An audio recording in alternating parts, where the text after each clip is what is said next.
I caught my husband cheating emotionally while juggling our 2 kids and postpartum struggles. He still blames me for his addiction. I, 26F, am honestly feeling completely exhausted and overwhelmed. Firstly, this post is not a request for opinions or advice. While individuals on the internet may choose to share their thoughts and recommendations, I have no intention of considering any of it. I am already aware of my feelings regarding my situation. I simply need to express my thoughts without any interference. My husband, 24M, has an addiction to pornography and sex. We have had numerous discussions about this issue, as I do not support it, yet I possess enough love, patience, and understanding to assist him in overcoming it. He has reduced his viewing habits compared to the beginning of our relationship, which I commend. However, his ex-girlfriend continues to reappear in his life. The first occurrence involved him blatantly engaging in emotional, verbal, and mental infidelity. I had to confront him, as he would not admit to it. We have had countless conversations about this matter, and I still believe he felt at least somewhat remorseful about it. I personally spoke with the woman and called her out for her involvement, holding both her and my husband accountable to the best of my ability. I often forgive too readily, but I recognize that I would experience deep remorse and guilt if I engaged in such behavior. However, at some point, enough is enough. I cannot recall the exact number of times they have started and stopped communicating throughout our relationship, as I eventually lost the desire to keep track. It's worth noting that she resides in another location, so their interactions occur online through chats, photos, and videos. To me, infidelity remains infidelity, regardless of the medium. While it does not hurt quite as severely as an in-person affair might, I believe this is what enables me to continue forgiving and moving on. I recently discovered that they resumed communication at the beginning of the year. I am several months behind in uncovering the details of their conversations, as it has become increasingly challenging to access his phone, given that he is aware of my suspicions. He constantly seeks to go through my phone, apparently trying to justify his own actions. As a stay-at-home mother of our 2 young children, I am not planning to leave him. I can endure the emotional distress.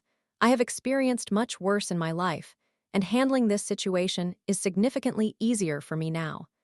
I am simply exhausted and frustrated with the dishonesty and his attempts to persuade me that he feels remorseful. He even took it a step further by mentioning in advance that he was contemplating cheating on me. Naturally, he acknowledges his addiction to sex and pornography within this context. However, he crosses the line when he suggests that my diminished desire for intimacy is a major part of the problem. Yes, my libido is considerably lower than his, and this is a topic we have already discussed. Nonetheless, the turning point for me was when he cheated for the first time. I understandably withdrew from physical intimacy as a response. I made numerous efforts to initiate, but he consistently preferred to engage with pornography or chat with his ex online. Consequently, I gave up. I have expressed to him repeatedly that this is why my libido has declined, yet he continues to seek alternative explanations. Another factor is the sexual abuse I endured in childhood. However, this did not negatively impact our sex life prior to his infidelity, so I am unsure what more I can provide as a reason or justification for myself. In light of my recent discoveries, which I already suspected, I have lost the desire to fight for our intimacy. I am tired of always being blamed and being the reason he feels compelled to seek alternative outlets. He has been informed of the cause and effect, yet he still does not make sufficient efforts to demonstrate his remorse for his actions. Quite frankly, I am fed up. Aside from the sexual aspect, we have a good marriage. Through all of this, I have come to realize that I do not require sex to feel satisfied or fulfilled within my relationship. This is yet another topic we have addressed. He consistently tries to say the right words, expressing, "I love you so much, you're my woman, my wife, and I only want you." Yet he repeatedly engages in the same misguided actions with the same feeble excuses.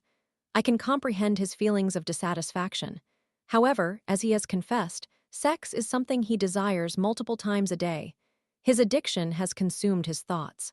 He conveys that he understands this is unrealistic and that he could be content with at least 2-3 encounters each week, which I am more than capable of providing.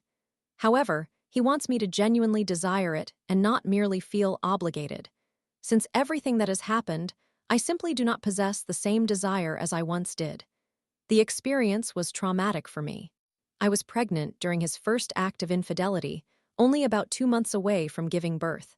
Part of me wishes I had left him, as we were not yet married. I had no legal ties to him beyond our apartment lease, and I could have relocated while continuing to pay my share of the bills to avoid complications. At that time, I held a fantastic job and had great colleagues. We moved, and I sacrificed it all to stay at home with our children, which was my choice. I do not regret that decision, but I do regret having hoped for his change. That small part of me that wishes I had left is genuinely minimal. I do love him, and I cherish our family and our home. However, he continues to diminish my desire for sex and intimacy with his behavior while simultaneously questioning why I feel this way. He admits to his actions, acknowledging that he hates this aspect of himself, yet he still proceeds and attempts to place the blame on me. I feel as though he lacks true remorse and does not experience guilt. In many other ways, he demonstrates his love for me. My constant rejection of sexual advances only drives him to pursue interactions with his ex and occasionally other random women online. Whenever we discuss this situation, the resolution often leads to us not fully comprehending the extent of the pain he has caused me. I suspect he may be a narcissist, trying to make me conform to his idealized version in his mind. That will not happen. I am aware of this, and a part of him must also recognize it if he repeatedly attempts to express his desires and needs. Despite my efforts, it simply does not work. Additionally, I am only about 6 months postpartum after giving birth via C-section. I feel as though I may be experiencing minor postpartum depression this time around, yet he fails to understand. He cannot fathom the overstimulation and the emotional and mental turmoil I am undergoing, compounded by the past trauma from him and others in my life. Regardless of how often I explain my feelings to him, he insists that I must find a way. Fix it, try harder, and be more creative. It's infuriating. What have I overlooked? What more could I possibly convey to help him understand that he is making it increasingly difficult and unappealing? That concludes my rant. I realize it was lengthy. It's far too late for me to be awake now, and I will undoubtedly regret it in the morning. Story 2. Cousin chose a new friend over me, pushed me aside, and her friend even bullied me. Now, years later, I still can't forgive them. So, here's a bit of background. My cousin, 15 years old at the time, and I also 15 years old then, had a really close relationship growing up because we were so similar in age. We belonged to different social circles, but we frequently spent time with one another's friends. We supported each other during difficult times and enjoyed each other's company immensely. For the purposes of this story, I will refer to her as Fanny. In high school, Fanny didn't expand her social circle at all. She remained close with her existing friends, Fanny, Amy, her closest friend, and Maya. Everything seemed fine. I would have lunch or take breaks with them regularly. However, during our junior year, she became friends with a new girl, whom I will call Cassie, who seemed pleasant at first. After a few weeks, Fanny asked to talk to me, and I agreed. She informed me that Cassie mentioned she didn't like me for reasons unknown. I assured her that it was all right, and that I would allow them their space, as sometimes people just don't get along. A few weeks later, I began having lunch with them again. Fanny and Cassie became closer and started to marginalize me. As a result, Amy and I would walk together and keep to ourselves. This did not sit well with Fanny and Cassie, who began to completely ignore us. We chose to overlook this, but then Fanny approached Amy and expressed that she and Cassie felt I was trying to take Fanny's place. They resolved their differences, but Cassie grew even more hostile toward me, to the extent that she asked Fanny to tell me not to join them anymore. I complied, but I had issues with my own friend group related to COVID, leading me to often find myself alone. Out of kindness, Amy would sometimes either invite me to join them or come over to talk, which I appreciated.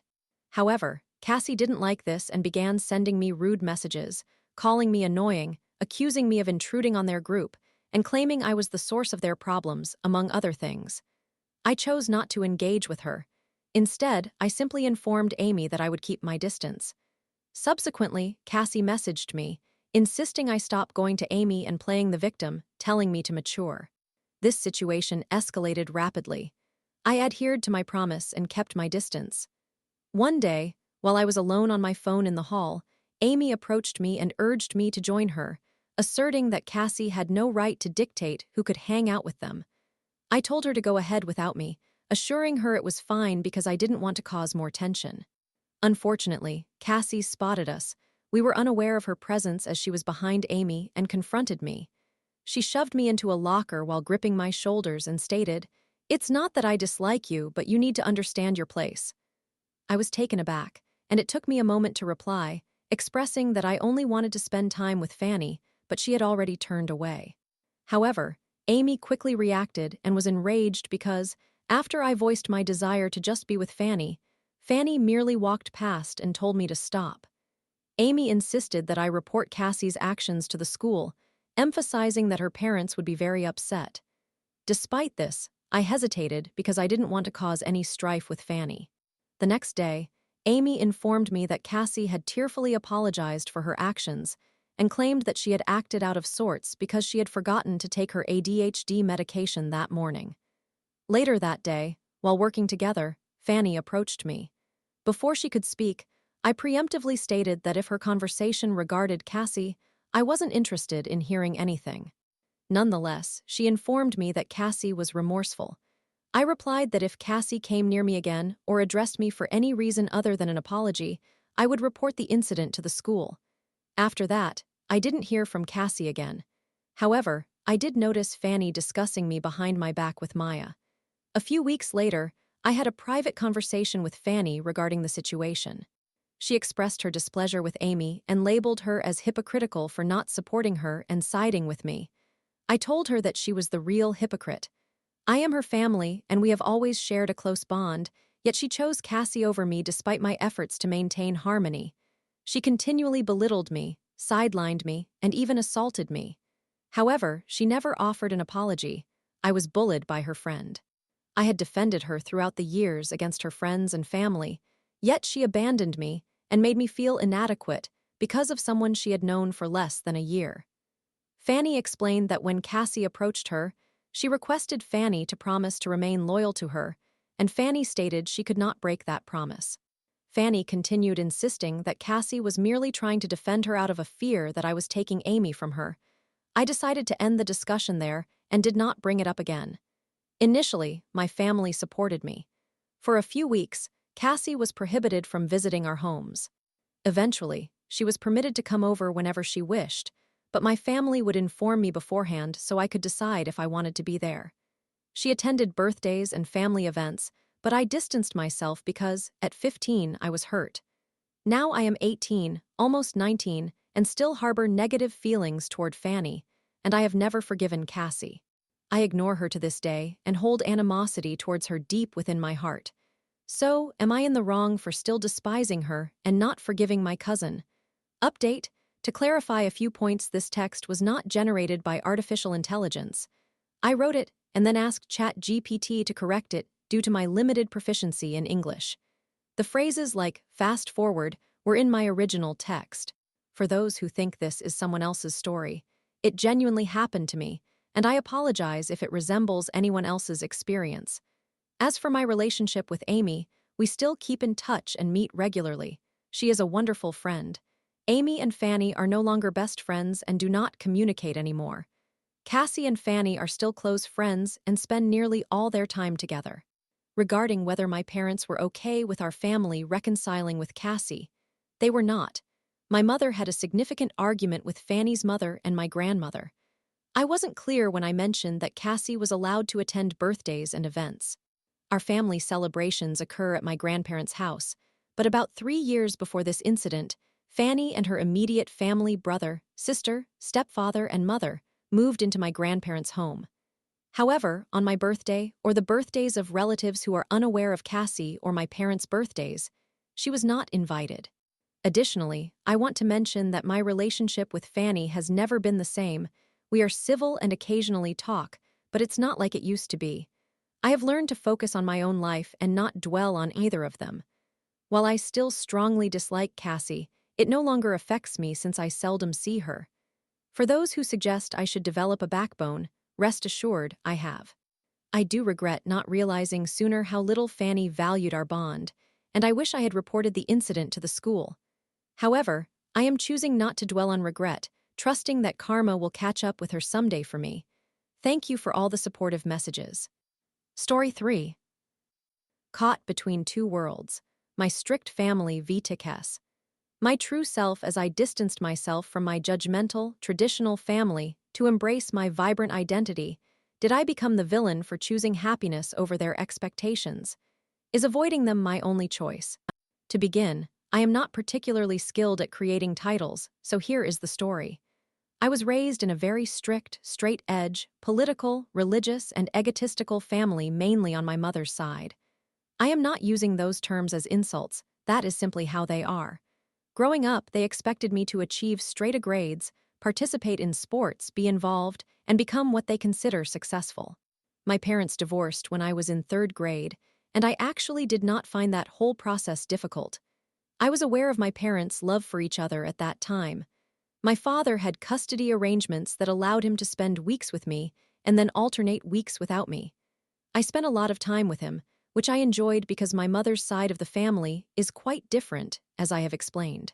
My father's side feels more comfortable for me. He was raised in a very open-minded, non-religious, and non-political environment. His parents always encouraged him to think freely.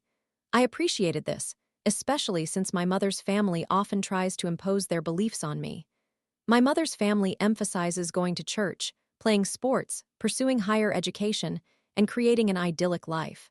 This has always been challenging for me because, after much reflection and self-exploration, I realized I am nothing like them. As I grew older and began to forge my own path, they started to notice my differences, which led to them treating me differently from my siblings and other family members. I grew up quite antisocial. I was not interested in making many friends, did not want to play sports or join clubs or similar activities. I have always been very introverted, and I still am.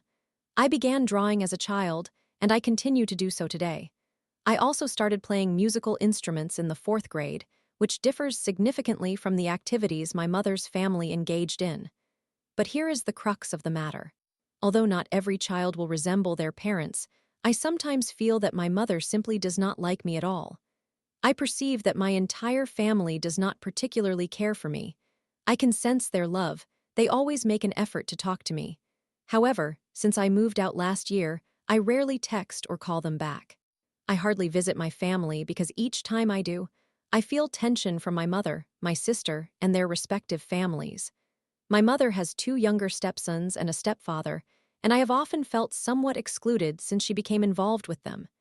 Even before that, I felt like I was the sibling who was largely ignored and pushed aside, akin to Meg from Family Guy. My mother and sister were taken aback when I informed them that I am not religious, and they were even more surprised when they met my boyfriend, who is 23 years old and identifies as a Satanist. I do not adhere to any religion, but I believe others have the right to their own beliefs. My boyfriend and I have a strong relationship. We discuss our differing beliefs and share experiences, but he has never tried to convert me. My mother, however, looks at us as if we are evil. This saddens me because my boyfriend is more humble, accepting, supportive, and loving than many of the toxic Christians I grew up with. It troubles me because I genuinely love my mother and her family. They are humorous, intelligent, successful, and somewhat wise. Yet I can clearly sense that they believe there is something wrong with me.